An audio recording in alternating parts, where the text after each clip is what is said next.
This podcast is brought to you by Most Valuable Podcasts, leading the league in podcasting entertainment.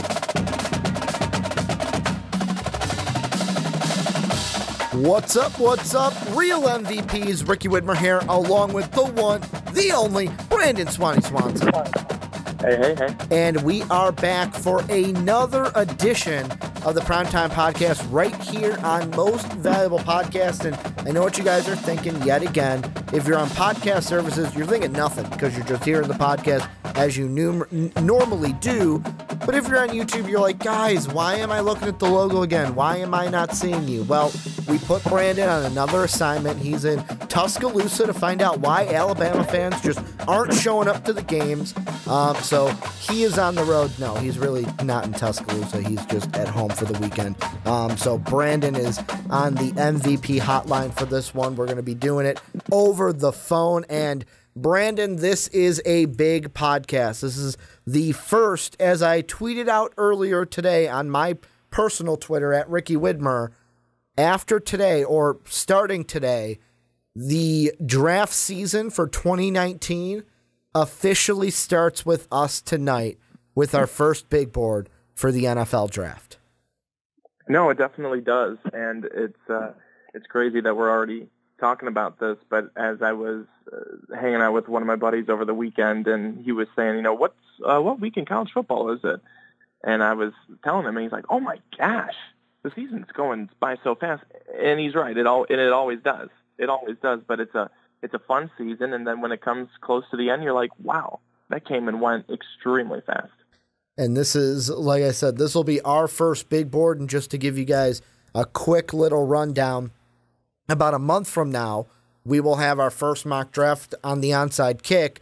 Also, a month from now, that same week, you and I will be doing our first NBA draft big board for the start of the basketball season, as this year, college, NFL, NBA, it's all kind of starting, and we're getting into the groove of our season. But before we get into our big board today, got to go through the housekeeping for you. Number one, make sure to check out patreon.com/Most Valuable Podcast. That's how you help support MVP. Make sure that we can keep doing what you love us to do each and every week. That link down below in the description. You can also support us by getting yourself an MVP t-shirt. That is down below in the description as well. You can also get it at mostvaluablepodcasts.com, where you can catch MVP each and every day.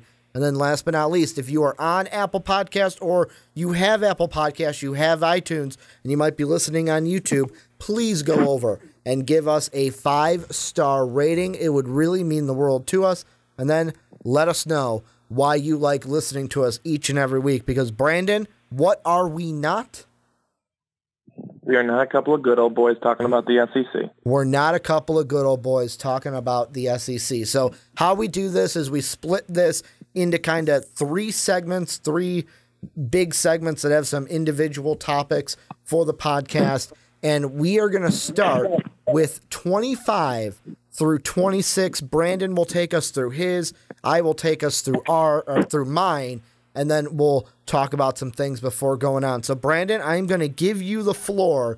Take us through your first part of the big board, starting at 25 all the way up to 16.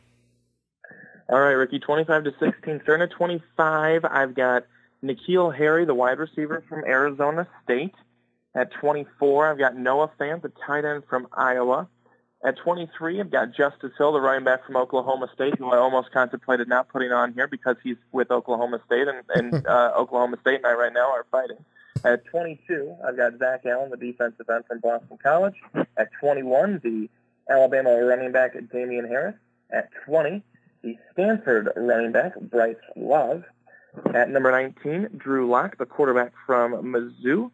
At 18, Brian Burns, the Florida State defensive end. At 17, Anthony Johnson, a wide receiver from Buffalo. And when I was going through this and telling Ricky beforehand who I had, he commented and kind of applauded me for having a guy who is not who's not on a Power 5 team. So I just want to put that out there for everybody.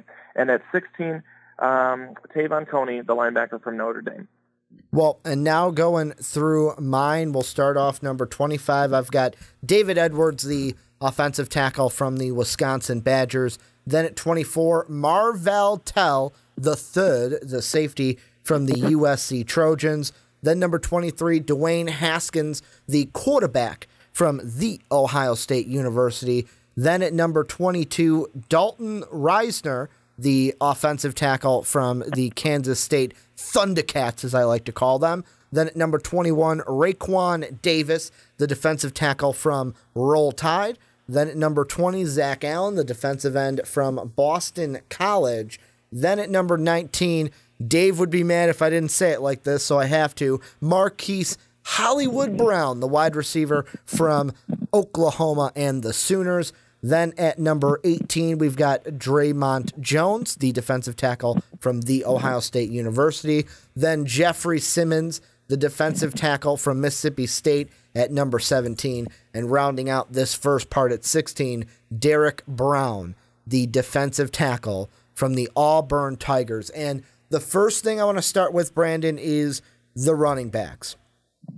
I am going to play spoiler alert. On my entire top 25, not a single running back has cracked the top 25. It's like I feel like in the last few years, a running back has always cracked the top 25, no matter what year it has been. With the last few years we've been doing this big board, you have about 4 running backs in your top 25. Take us through why you put so many running backs in the top 25 compared to my 0. Well, Ricky, honestly, I think it's because these guys still have talent. While they're not going to garner the same type of acknowledgments, or even the people get all excited about them as they did for a Todd Gurley or as they did for an Ezekiel Elliott, I think that these are guys who will still be able to produce at the NFL level. If you look at Damian Harris, the last couple of years, going back to 2016 and 2017, over 1,000 yards rushing on the ground. He only had 2 touchdowns on the ground in 16. In 17, he comes back with 11. He's done a whole lot for that Alabama team, and just kind of the way that he can run, the way that he can produce, certainly for Alabama is pretty incredible. He's got great play speed.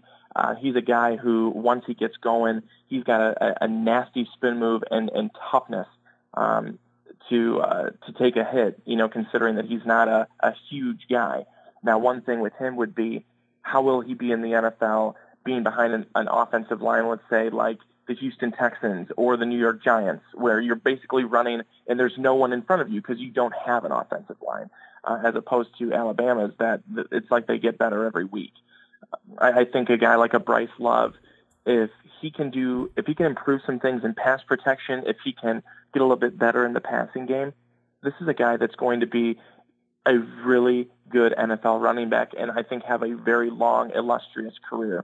I think those types of guys, and I'll even spoil it. I've got David Montgomery from Iowa State later on in my big board. This is a guy who had over 1,100 rushing yards and 11 touchdowns in 2017. Now, really, none of these guys are outside of Damian Harris are with teams that people are looking at going, whoa, that team's getting a lot of attention. It's Iowa State, it's Stanford, and then the other one I had in there, Justice Hill with Oklahoma State. The only one, of course, will be Alabama, like I mentioned. But you look at a guy like a David Montgomery, great quickness and burst. He won't run a 4.4 40, but you could look at him running a 4.5, something like that. He's a great cutter, change of direction type of guy. Now, no one's going to be this guy that I'm going to mention, but similar to a Saquon Barkley, the big, powerful thighs and so much meat on him, tough to bring him down. I think that what he won't have, certainly that will certainly not be similar to Saquon Barkley. In 2017, he only had 1 run of over 40 yards. Saquon Barkley has had so many runs over 40 yards and stuff like that. But he's a very good pass receiver. That could allow him to be a 3-down back in the NFL. But then, again, something that could take away from that is his pass blocking. But there's a lot of talent with these running backs, I think, and I think that they all deserve to, at least right now, and again, it's early, it's our first one, I think that they deserve to be where they are right now at this point in the year. Well, and for me, the thing I was thinking was I kind of put the running backs together. And right now in college football, there were really two that I was thinking of. Bryce Love and then Jonathan Taylor. However, when you look at it, Jonathan Taylor, he's not going to be able to be in this draft. He was a 2017 recruit. He's only 2 years out of college, or 2 years out of high school, pardon me. He's got to wait another year before he is draft eligible. So to me, the only running back that I was thinking of putting in my top 25 was Bryce Love. And this is a guy that this shows the, how do I want to phrase it, the risk that kids take when they decide to come back for, let's say, a senior season in college football. Because Bryce Love was a guy both you and I last year had in our top 25 towards the end. This was a guy that, hey, he could be at the end of that first round, beginning second round, and go to an NFL team. But he decided to come back for his senior year. And with Bryce Love, this year has been like, he hasn't gotten off to that same start that he did last year because it's been riddled with injuries. And he's only had 327 yards and 3 touchdowns compared to last year when he was running for a total of 2,000 yards on the season. I do want to say the one guy on your running back list in David Montgomery, he's an interesting one because he's a guy to me that could kind of, and I'm not saying this exactly of like A to A, apples to apples, but kind of apples to oranges where they could be in a similar situation. If he continues to mature, comes out as a junior, this could be a kid that could be maybe like a Kerryon Johnson type of player in the NFL, where it's like a team drafts him that needs a running back, and because there's no pressure on him at the next level, he kind of flourishes in his situation if he lands with the right team. The only thing that I look at, and you hit the nail on the head with it, is that to me, in order, and I know we're talking about bottom of the big board, but to take a running back in the first round, I know that like Leonard Fournette, Saquon Barkley type talent, that is like top 5 running backs.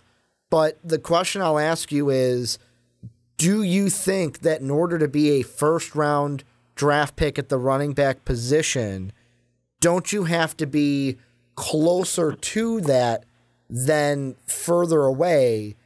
And do you like honestly think that these 4 guys are not that far away than like the Saquon Barkleys, the Leonard Fournettes of the world? Now, see, Ricky, I don't necessarily think so. I mean, let's take a look at the Pittsburgh Steelers in the NFL, for example. Mm-hmm. They haven't really felt it, but it's because they had a guy like a James Conner there behind him. But if you take away a Le'Veon Bell from their team, I mean, they still felt it. James Conner's been good. He's been solid. He's been better than solid. But you see what you can lose. So it's important to be able to get other guys and have like that next man up type of thing. Because, okay, you're not going to report. Well, guess what? We have to move on without you because we have to try and win football games. And that's a with or without you type of thing. And having another guy on your roster like a James Conner who is that talented, other teams may be looking at that and saying, hey, well, we may need to do that. Like the Jacksonville Jaguars. Leonard Fournette has now shown that he might be a little injury prone. Last year he had some injuries. College he certainly had injuries. Now he has injuries. DJ Yeldon has done a good job behind him, but they may want to go and get somebody who's a little bit more solid. And not to say that Yeldon's not, because he can run, he can catch passes, but they might want to get someone who's that next step above that. And there's going to be a number of other teams, I think, like that, where they are willing to go and use a first-round draft pick to get a solid running back at a position that is so important and vital in the NFL. Because if you don't have it, you're hurting. You're hurting big time. And I think, we've already seen so many injuries in the NFL. where two good running backs where you need to have that next guy to be able to come in, and then that next guy comes in, shows that they're really, really good.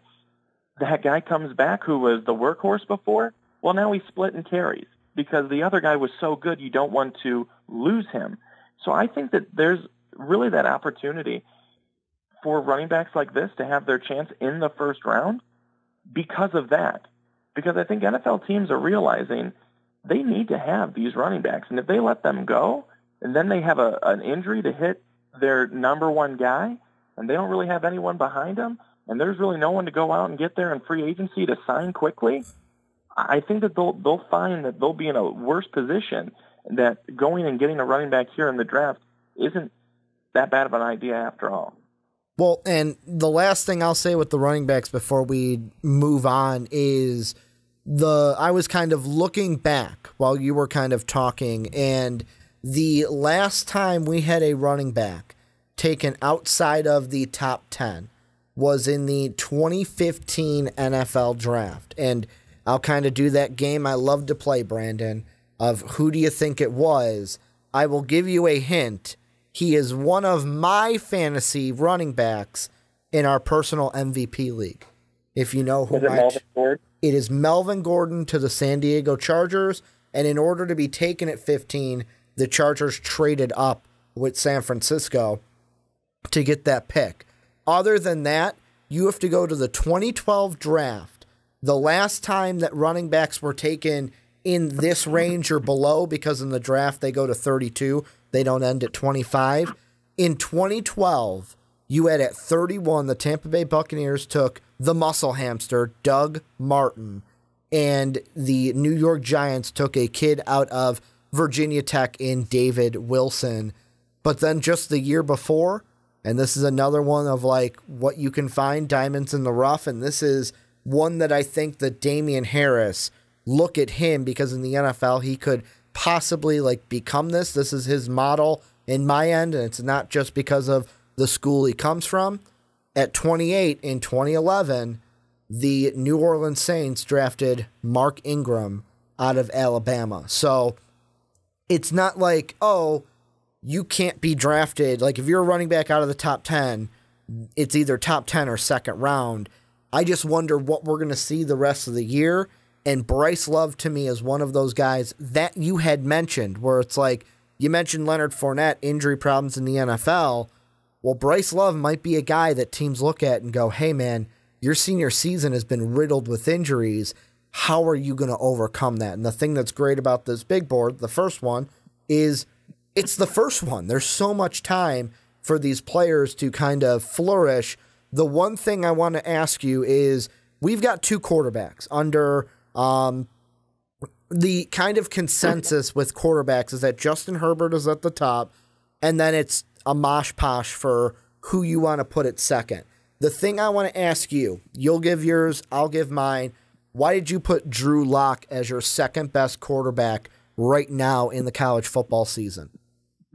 Well, I think that first of all, you have to just kind of go by things that you can't teach, and it's his size. 6'4", 225, and that's coming right from Missouri. That's exactly what Missouri was listing him as. And that's a great size for an NFL quarterback. And then you have to look at his stats in 2017. He absolutely exploded, almost 4,000 yards, 44 touchdowns, 13 interceptions. He's athletic with a ton of arm strength. And he's got great pocket awareness, can extend the play with his legs if he wants to and if he needs to. One of the things is he's sometimes predictable with his throws that leads to interceptions. I think he needs to do a little bit more of going through his reads, not necessarily sticking with his first progression, going to that second and third, possibly even fourth, and then having to come back to the first. If that's something that you're able to do, of course, that all has to do with time that you have in the pocket with your offensive line. Now, some have even compared him to Patrick Mahomes when Patrick Mahomes was coming out of Texas Tech. And we've seen what Patrick Mahomes can do in the NFL. Now, I know he just lost to the New England Tom Brady's, but I think that what he did in that game was terrific. And Drew Lock, I see things that mirror that type of player. a guy who is just always thinking, what can I do? What can I do to extend this play? Maybe it's not throwing it with my right hand. Maybe it's throwing it with my left hand. Maybe it's, going and running in a situation where everyone's expecting you're going to be passing it. Always be thinking of how are you going to extend the play. And I think that that's something that Drew Lock has shown in his time with Mizzou. And that's why I had him as one of my top quarterbacks here on this first big board. Well, and the thing that I'm not going to say who because you'll reveal this in the next segment, but I did a faux pas with your big board. Drew Lock is actually your third quarterback on your big board. You got a guy in between him and Justin Herbert. But for me, the thing with quarterbacks that I'll say, and like the first thing I'll say is Dwayne Haskins, I put him on here just because of what I've seen him do so far. I like that as a quarterback prospect and what his potential could be. Now, the biggest question mark with Dwayne Haskins right now is he's only started, 6 games for the Buckeyes? Like, he's had a small sample size. Yes, there have been guys that have only started 1 year, have gone into the draft, and then been successful in the NFL, but I just look at that and I wonder if he's going to be a guy that goes, hey, you know what? I'm going to stay for another year, and then it's him and Tua next year. Well, if he did come out, he would remind me, at least in terms of what you just mentioned with, he hasn't had a big sample size, of maybe Mitchell Trubisky. Yeah, now, exactly. Mitch Trubisky with the Bears, I think what we're seeing this year is actually Mitch Trubisky in the NFL. This is what we're going to get. Not 6 touchdown passes per game, but what he did against Miami, I think that we could see that more consistently. He was able to find receivers. He did a really good job of going through his progressions. He made some good throws, some strong throws, everything like that. Finally, but this is in year 2 for him. So that could be something that maybe happens with Dwayne Haskins, where he goes to a team, they bring him along slowly. Maybe they don't open up the playbook completely for him because they don't want to ruin him in year 1. Maybe, maybe I'm putting this out there, but then in year 2 you start to see what he can do in the NFL. We certainly can see what he does in college, and that is be one of the best college football quarterbacks. I mean, even look what he did this past weekend. Again, over 400 yards, I think 3 touchdowns, and that was against a Minnesota defense that was stifling this team for a little while. Dwayne Haskins was the reason why Ohio State was able to win that game because he made big throws and big moments and found receivers. He is a really good quarterback, and I really expect him to have a nice NFL career, I would like to say. But if he comes out at the end of this year, which I can't say either way which way he would be better suited for. But if he does come out after this year, I could definitely see it being where he's brought along a little bit slower, where he may not be putting up great numbers right away, but he would in year 2 and in year 3 and beyond. If he stays another year, gets another sample size, a bigger sample size for teams to look at, one, that goes to the point of, he may not get the best contract then because teams are able to see a little bit more. Maybe he has a few more turnovers, this or that. But it also, on the flip side of that coin, he has more time in college. He has maybe a little bit more confidence than when he goes into the NFL. And hey, I did, multiple years, and I feel like I can now do this NFL thing. Well, and the last thing I'll say about the quarterbacks is this, and it's funny to me that if you would have 1 or 2 years ago, maybe 2 years ago, if you would have asked someone who's going to be the best quarterback prospect in 2019, they probably would have said either one of 2 names, Jarrett Stidham or Jake Browning. And neither of those 2 guys are anywhere near our big board. Now, does it have to do with how their teams are doing? Yes, Jake Browning has, to me, struggled this year compared to the year that they went to the college football playoff. I find it funny that the guys that we thought would lead this class are not leading their class this year. And this is the group of guys all year, all draft season, that I'm going to be keeping my eye on because I've said it before and I'll say it again. It was the E.J. Manuel draft. I think that was 2010 with that draft. This could be the draft class that kind of rivals that was the 2013 draft class. I was going back too far. Yeah, the 2013 draft class where the quarterbacks we had were E.J. Manuel was 16, Geno Smith was in that class, Mike Glennon was in that class, Matt Barkley, Ryan Nassib, Landry Jones. This could be the class that we compare this one to, but there's going to be a lot to see. What do we see from Will Grier? Does he climb the boards? Does a Jake Browning climb the boards? Does Jarrett Stidham kind of get himself going in the draft talk later in the year? And just the last thing I wanted to ask you, Brandon, because this was just one that it always kind of pops into my head, is when I was doing my big board, I came across Jeffrey Simmons, a defensive tackle from Mississippi State. And to me, I love the talent that he has on the field, especially being in the middle of a defensive line. However, he's a guy that even when he, I believe, came over into Mississippi State, had an arrest in 2016 for assault, where he had an assault on a woman. And one of the things, like I know Mel Kiper said, hey, he might have to answer questions about this. Do you think that teams will be hesitant to go after a Jeffrey Simmons, or will it be like a Joe Mixon where in the interview process of the combine, if he clears his name and just kind of does the interviews right, there won't be a problem, and then his tape will speak for itself? I think it's more towards that, and I think that's also what we've seen in years past, right? Because Aaron Hernandez, we know how troubled the personal life of Aaron Hernandez was. Very unfortunate, but he was a great talent, and the Patriots had him, and they saw that he was really good on the field, but there was a lot of stuff going on, and he couldn't shake it. With Joe Mixon, I think we've seen him, I think, be able to shake it and be more of a upstanding citizen since what happened with him. I think it really is all about, if the guy's got the talent and you believe that they have changed their life and that was a one-time terrible error in their judgment and in their thinking, and that they have moved on and that they've put in the work to be a better person.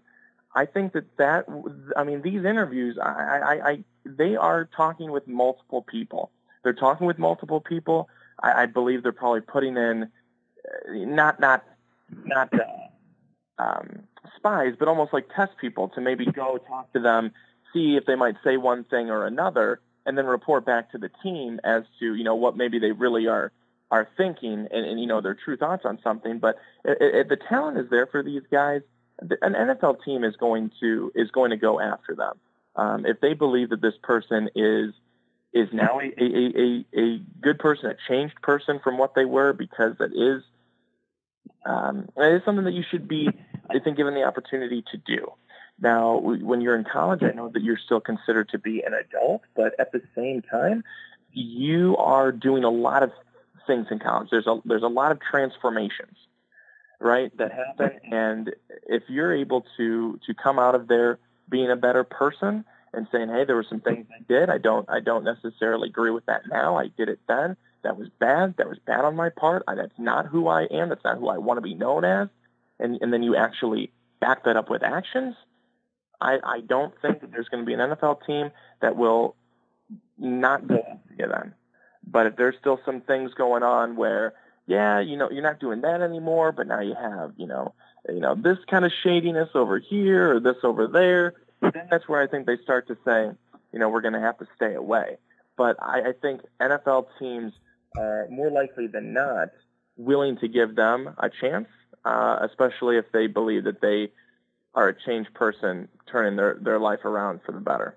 Well, this is where you guys come in. Let us know what you guys think down below in that comment section of our 16 through 25. What do you think about the running backs right now in the draft? What are you thinking about the quarterbacks under the Justin Herbert, or if you have a different quarterback as your number one. Let us know what you guys are thinking down below in that comment section.